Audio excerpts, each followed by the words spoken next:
আর যদি আল্লাহর হুকুম মানি তাইলে ভাগ্য যতটুকু খুলছে এর চেয়ে আরো কোটি গুণ বেশি খুলবে। উম্মতে মুহাম্মাদির ভাগ্য এত বড়, যেমন আকাশ মাইপা বলা যায় না কতটুকু লম্বা কতটুকু পাশ। রব্বে কাবার কসম, আমাদের ভাগ্য এত বড় মাইপা বলা যাবে না কতটুকু লম্বা কতটুকু পাশ। দুই একটা প্রমাণ দেখাই। যদি আমাদের ভাগ্য বড় না হইতো তাইলে দানিয়াল আলাইহিস সালামের মতো নবী ২৫০০ বৎসর মৃত্যুর পরেও অপেক্ষা করতেন না, শুধু উম্মতে মুহাম্মাদির হাতের ছোঁয়ার মাধ্যমে, হাতের মাধ্যমে কাফন আর দাফন হওয়ার জন্য। বদায়ন হ্যাঁ উঠায় দেখেন, তারপরে তাহকিক করেন, তাহলে বুঝা গেল আমাদের ভাগ্য কত বড় যে নবী অপেক্ষা করতেছে আমাদের হাতের ছোঁয়া পাওয়ার জন্য। আদম আলাইহিস সালাম পর্যন্ত দুঃখ করে বলতেছেন উম্মতে মুহাম্মাদির ভাগ্য কত বড়, কত বড় ভাগ্য। আমি একটা ভুল করলাম, কিয়ামতের সকাল পর্যন্ত মানুষকে আল্লাহ ঢোল পিটায় জানায় দিল। কোরআনে নাই ওনার ভুলের কথা। উম্মতে মুহাম্মাদি ২৪ ঘন্টা গুনাহ করবে। যুবক, তোমাদের পায়ে হাত দিয়ে বলি, তোমরা ২৪ ঘন্টা যতক্ষণ সজাগ থাকো ততক্ষণ গুনাহ করতে থাকো। আর তোমাদের গুনার ধরনের কোনো কি নাই, ইয়াত্তা নাই যে কত ধরনের গুনাহ নেটের মাধ্যমে হয়। সত্য তো? যদি আল্লাহ জানায় দিত, বলো যুবক শুধু গান আর নাচ দেখো এরকম না, আমি বাকি গুনাহগুলার কথা বললাম না, যা তোমরা সারা দিন ২ বন্ধু ৩ বন্ধু একা একা দেখো, যদি আল্লাহ বাড়িওয়ালাদেরকে জানায় দিত, মা বাবাকে জানায় দিত, কোনো মা বাবা তোমাকে ঘরে ঢুকতে দিত না। আজকাল আমাদের সমাজে নেট হওয়ার কারণে, নেটের যুগ হওয়ার কারণে স্বামী বাহিরে যা করে যদি স্ত্রী জানতো, বাত পাকাইতো তো দূরের কথা, দরজায় জুতা নিয়ে দাঁড়ায় থাকতো, জুতা নিয়ে। স্ত্রীরা যা করে যদি স্বামী জানতো তাইলে ওর জন্য মাথার ঘাম ঝরাইতো তো দূরের কথা, বাড়িতে আসার আগে ডিভোর্স লেটার হাতে করে নিয়ে আসতো। রাগ হয়ে গেলেন? কে লুকায়? অথচ একটা ভুল করলেন, কিয়ামতের সকাল পর্যন্ত ঢোল পিটায় জানায়া দিলেন। এটা কি আপনার ভাগ্য না? এটা কি আপনার কপাল না? আর কি বুঝামো? মুসা আলাইহিস সালাম কথা বইলা ক্রেডিট কার্ড নিল কালিমুল্লাহ হিসাবে। আল্লাহ তো স্বয়ং আপনার আমার সাথে কথা বলে বিদায় কালামুল্লাহ দিলেন। এর চেয়ে বড় কপাল কি হবে? এটা তো আল্লাহ কথা বলে আমাদের সাথে। আল্লাহ, মুসা আলাইহিস সালাম তো কথা বলার জন্য তুর পাহাড় দরকার হতো, সময় নির্দিষ্ট ছিল, কথার মাত্রা নির্দিষ্ট ছিল। এটা যদি ২৪ ঘন্টা একবার খতম করে, 2 বার না 10 বার খতম করে, তারপরও আল্লাহ বলবে না তোর সাথে আর কত কথা বলবো, একদিনে কতবার খতম করতে হয়, তুই বন্ধ কর। আল্লাহ তো এটা বলবে না, আল্লাহ বলবে খতমের পর খতম করতে থাক। বরং উল্টা বলবে, যেটা আহমদ ইবনে হাম্বল রহমতুল্লাহ আলাইহি বলছেন, 100 বারের সময় যখন আল্লাহকে দেখছেন, আপনার নৈকট্য লাভ করার সবচেয়ে সহজ পদ্ধতি কি? বলছে, আহমদ, আমার কালাম যেটা আমি তোমাদেরকে দিছিলাম, আমার কথা পড়তে থাকো, আমি কথা বলতে থাকবো, নৈকট্যের মালা তোমার গলায় আমি কুদরত দিয়া পড়াইতে থাকবো।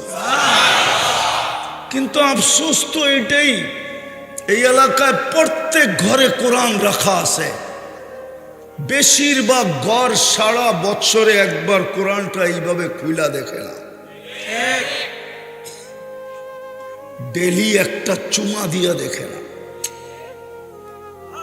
যুবক সারা বছরে একটা চুমা দেয় না। কথা শুরুটা ছিল আল্লাহ বড় ভাগ্য দিছেন আমাদেরকে। যদি একটা কাজ করতে পারতাম আর করতে পারি তাহলে আরো ভাগ্য এত বড় হবে যেটার বর্ণনা দিয়া শেষ করা যাবে না। এই জন্যই আল্লাহ রসুল 3 শব্দ বলছে, মালা আইনুন রাআত ওয়ালা উযুনুন সামিয়াত ওমা খাতারা কলবি বাশার। আল্লাহর রসুলও আল্লাহ বলছেন কোরআনে, ফালা তা'লামু নাফসুন মা উখফিয়া লাহুম মিন কুররাতি আয়ুনিন জাযাআম বিমা কানু ইয়ামালুন। জান্নাত মিলবে, জান্নাত। যদি এই ভাগ্য ধরে রাখতে পারি তাইলে আরো বড়টা মিলবে, জান্নাত মিলবে, জান্নাত। হায় আমরা এই সমস্ত এলাকায় বাস কইরা খুশি হয়ে গেলাম। হ্যাঁ, হায় হায়, আমি দুনিয়া ঘুরা বলতেছি আপনাদেরকে, কোনো ইনসাল্ট করতেছি না। মাঝে মাঝে মনে হয় আপনাদের গুলশান যাওয়া হয় না, বনানী যাওয়া হয় না, বারিদারা যাওয়া হয় না, ধানমন্ডি যাওয়া হয় না। আরে ওই এলাকায় বাস করলেও তো মনকে বুঝাইতে পারতাম। দুনিয়ার লম্বা লম্বা চওড়া চওড়া রাস্তা পাইছি, পরিষ্কার পরিচ্ছন্নতা পাইছি, বিশাল বিশাল বাংলো পাইছি। এই এলাকার মানুষ তেমন কি পাইছে? যদি জান্নাত হারায় গেল, রাগ হয়ে গেলে তাইলে কত বড় দুঃখের বিষয় হবে। অথচ আমাদের জান্নাত তো হাতের মুঠায় ছিল, মুঠায়।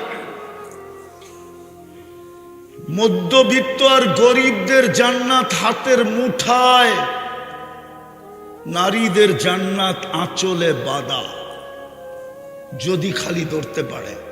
বেশি কিছু তো ছিল না, বেশি তো করতে হইতো না এই উম্মতকে। আল্লাহ তো নিজের দাবি ফিরাই নিছিলেন। ওলামা মানবে কিনা জানি না, আতিউল্লাহ তো বলছিলেন, কিন্তু মানুষ প্রশ্ন তুলা দিছে, আপনাকে তো চোখে দেখা যায় না, আপনাকে তো ধ্যান ধারণায় আনা যায় না, আপনাকে তো বর্ণনা দিয়ে শেষ করা যায় না, আপনার কথা তো শোনা যায় না, বিদায় আপনাকে মানবো তো মানবো কি করা। তো আল্লাহ যেন নিজের দাবিকে সরায় নিয়ে বসে, আতিউর রাসূল, আমার বন্ধুকে মাইনা দেখায় দিলেই হবে। কিন্তু আজকে নবীর আদর্শে তো যুবক আদর্শবান না। যদি আদর্শবান হইতো ওর চুলের স্টাইল এরকম কেন হতো? ও 50 টাকার চুল 500 টাকা দিয়ে কেন কাটাইতো? 300 টাকা দিয়ে কেন কাটাইতো? ঈদের রাত্রে 1000 টাকা দিয়ে কেন কাটাইতো? যুবক কেন 14 তারিখ উদযাপন করত? যুবক কেন 31st নাইট উদযাপন করত? ওর পোশাক আশাক এরকম কেন হতো? মা বোনরা কেন বেপরদায় রাস্তায় ঘুরতো? ওরা কেন ইসলামকে ছেড়া দিত? এই ছোট জীবনটার বিনিময়ে জান্নাত ছেড়া দিয়া। আর রাযীতুম বিল হায়াতিদ দুনিয়া, কোরআন তো এটাই চিৎকার দেয়, এই সামান্য দুনিয়ার জীবন লয়ে খুশি। আফসোস আফসোস আফসোস, ওই জান্নাত হাতছাড়া করে দিতেছি। যার মাটি মুস্কার জাফরান, যার বিল্ডিং অ্যাটিক সোনার, এক এক রূপার, যার এক এক তালার দূরত্ব জমিন থেকে আকাশ পর্যন্ত, যার সবচেয়ে ছোট বাড়ি এই দুনিয়ার 3 গুণ বড়, 10 গুণ বড়, 3 গুণ না 10 গুণ বড়, ওই জান্নাত ছেড়ে দিতেছি। হায়, পাগলও মনে হয় দেখা আমাদেরকে বলে, তোরা তো আমার চেয়ে বড় পাগল, আমার থেকে তো কলম উঠানো, রুফিয়াল কালাম মজনুন হাত্তা ইয়াবরা, তোরা তো আমার চেয়ে বড় পাগল। বিবেক বুদ্ধি বিদ্যা সব থাকা সত্ত্বেও জান্নাত হারায়া দিতেছিস। সত্য তো এটি। এই জন্য আসেন, কথা শেষ আমার, আসেন। বিপদ তো বাংলাদেশে এটাই পড়ছি, ওয়াজ না দিলেও বিপদ। টঙ্গীর গাজীপুরের আলেমরা বদনাম করে, বাহিরে টাকা বেশি পায়, এই জন্য গাজীপুর আসে না। আবার দিলে কয় আসলো না কেন, অথচ বিপদ আপদ কিচ্ছু চোখে দেখে না। আজকে সকাল 8টায় আমার নামার কথা ছিল ঢাকা এয়ারপোর্টে, আমি নামছি জোহর পর্যন্ত। সকাল জোহরের আগে ঢাকায় কোনো ফ্লাইট নামে নাই কুয়াশার কারণে। বসা ছিলাম, সারা রাত্র ঘুমাই নাই, বসা ছিলাম সিলেট।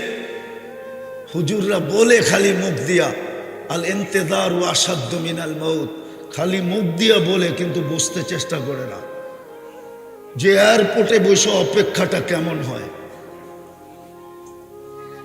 তারপরও চলে আসছি, শুধু বলছে চেহারা দেখায় চলে যেতে, চেহারা দেখাইলাম না, যতটুক বললাম এতটুক যদি দিলে গাতলো তাহলে এতটুক ওয়াজই যথেষ্ট, আর বেশি দরকার নাই।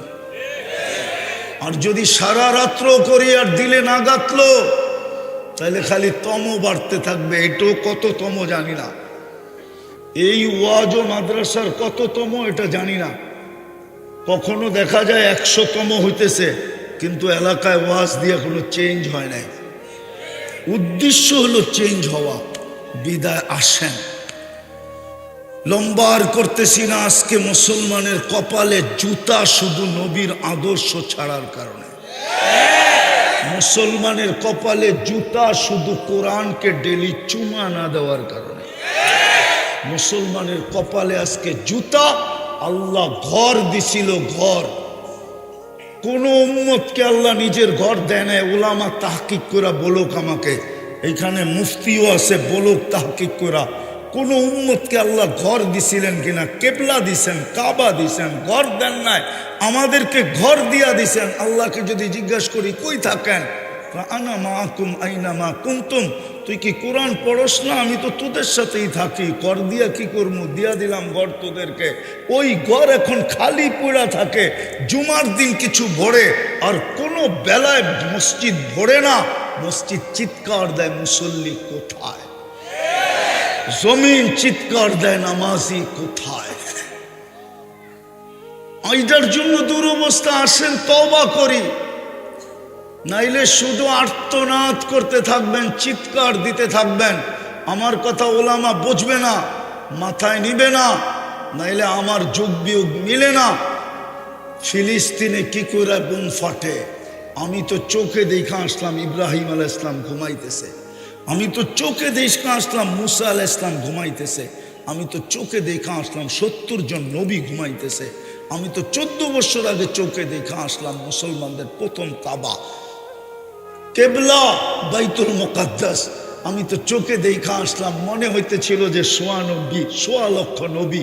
মেরাজের রাত্রে সশরীরে যেখানে সম্মেলন হয়, মুহাম্মদুর রসুল্লাহ যেখানে ইমামতি করে, মুহাম্মদুর রসুল্লাহ নবীদেরকে যেখানে বক্তৃতা করে, ওইখানে বোম ফাটে কি করে? আল্লাহ করে তো করে কি? আল্লাহ বলে ফাটবে না কেন? আমার ঘর খালি। কোরআন সারা বৎসরে খুলা দেখোস না, ডেলি একবার চুমা দেস না, আমার নবীর আদর্শ মানিস না। অথচ এই যে বুখারী শরীফ আছে, এই বুখারী শরীফ, এই বুখারী শরীফে লেখা আছে কবরের মেইন প্রশ্ন একটা।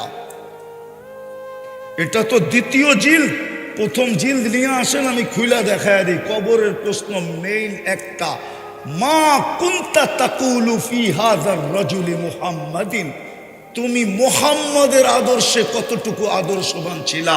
কেননা আমাকে তো তোমরা চোখে দেখতে না, আমার কথা তো তোমরা শুনতে না, আমাকে তো ধ্যান ধারণায় আনতে পারতে না, আমাকে বর্ণনা দিয়া তো শেষ করা যায় না। বিদায় আমি তো বন্ধুকে তোমাদের হাতে উঠাইয়া দিছিলাম, আমার বন্ধুর আদর্শে আদর্শবান হও। ওই বন্ধুর আদর্শে তুমি কতটুক আদর্শবান, এই প্রশ্ন প্রথম কবরে হবে। মুসলিমেও এই রেওয়ায়াত লেখা আছে। এই দুইজনে 3 প্রশ্নের কথা আনেন নাই, 3 প্রশ্নের কথা শুধু আনছেন আবু দাউদওয়ালা। আমি মানি 3 প্রশ্ন, কিন্তু মেইন প্রশ্ন একটা, জবাব দিতে পারলে বাকি 2টা জিজ্ঞাসা করা হবে না, আর প্রথমটা দিতে না পারলেও বাকি 2টা কোনো জিজ্ঞাসা করা হবে না। ফেল। আজকে বলেন ওই নবীর আদর্শে আদর্শবান কতটুকু? চলেন আজকে তওবা করি। করবেন মনের থেকে? কে কে করবেন দেখি? তাইলে বইলা দেন, আল্লাহ অতীত থেকে তওবা করলাম, আপনি আমাদের তওবা কবুল করেন, আপনি আমাদের গুনাহ মাফ করে দেন। না মা, আজকের থেকে কোরআনটাকে ডেলি একবার লন আর একটা চুমা দেন, আর কিচ্ছু করতে হবে না। চুমা দেন, আল্লাহর কালাম। কালাম চিৎকার দিতেছে আমাদের ঘরে।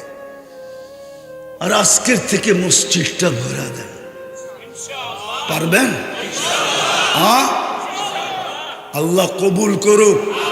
আরেকটা বুদ্ধিমানের কথা শিখায় দে, ডেলি 2 বার আগাম জামিন নিয়ে নেন, ঘুমানোর আগে তওবা করেন, এই নিয়তে যে সকালে নাও উঠতে পারি।